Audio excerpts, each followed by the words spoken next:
Hello friends, নানান ব্যঞ্জনে তোমাদের সকলকে স্বাগত জানাচ্ছি। তো আজকে দেখো লাউ বানাবো আমি। এটা একদম কচি লাউটা। তো এখন লাউটাকে আমি ভালো করে ধুয়ে কেটে নেব। উপরটাকে ধুয়ে নিয়ে তারপর কেটে নেবো। আর এখানে দেখো মাছের মাথা নিয়েছি, এটাকে এখন ধুয়ে টুয়ে নিব।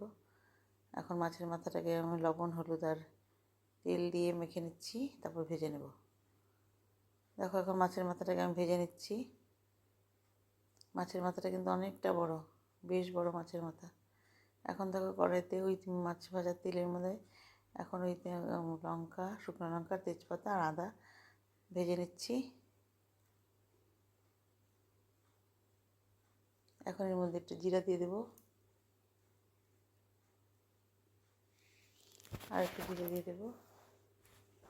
তো গোটা জিরাটা দিয়ে নিয়ে এখন এটাকে ভালো করে ভেজে নিচ্ছি।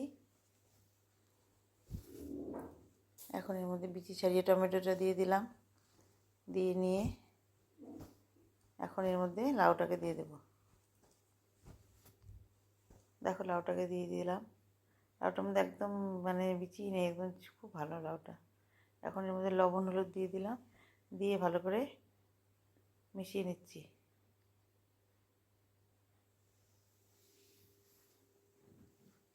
এভাবে ভালো করে মিশিয়ে নিয়ে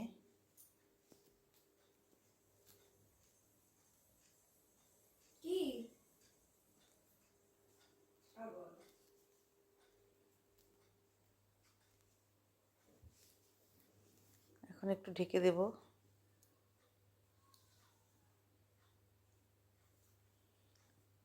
তো ঢেকে দিয়েছিলাম, তো এখন একটু মটরশুঁটি দিয়ে দিলাম। মটরশুঁটি দিয়ে আবার একটু ভালো করে মিশিয়ে নিয়ে আবার একটু ঢেকে দেবো। আর লঙ্কাও দিয়ে দিয়েছি এর মধ্যে।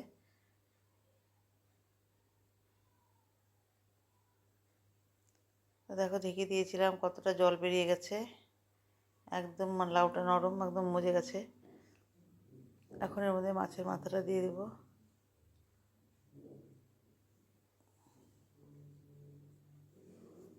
তো মাছের মাথাটা দিয়ে দিলাম, দিয়ে নিয়ে ভালো করে মিশিয়ে নিচ্ছি।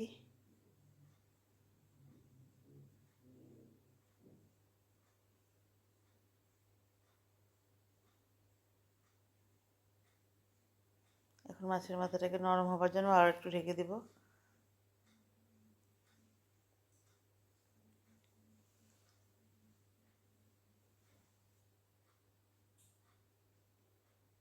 তো এখন এর মধ্যে একটু জিরে গুঁড়ো দিয়ে দেবো।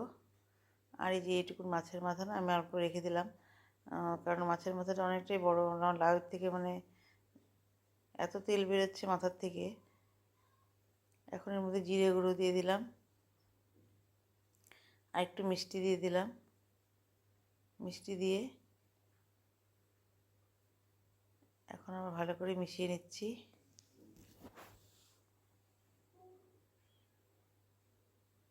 কারণ লাউটা না আর শুকাবে না, কারণ এর মধ্যে বহুত মাথার থেকে অনেকটা তেল বেরিয়ে গেছে, এই জন্য আর লাউটাকে আর শুকানো যাচ্ছে না।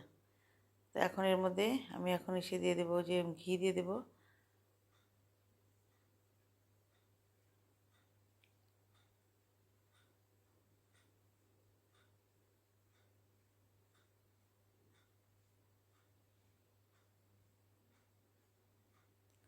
এখন ঘি দিয়ে আর একটু মিশিয়ে নিয়ে আর ধনেপাতা ছিটিয়ে দিলাম, দিয়ে আর একটু শুকনো শুকনো করে এখন আমি এটাকে নামিয়ে নেব। এভাবে আবার রান্নাটা হয়ে গেল, আর একটু পরে আমি নামিয়ে নেব। তো বন্ধুরা, তোমরা সবাই ভালো থেকো, সুস্থ থেকো এবং সবাই আমার পাশে থেকো। নমস্কার।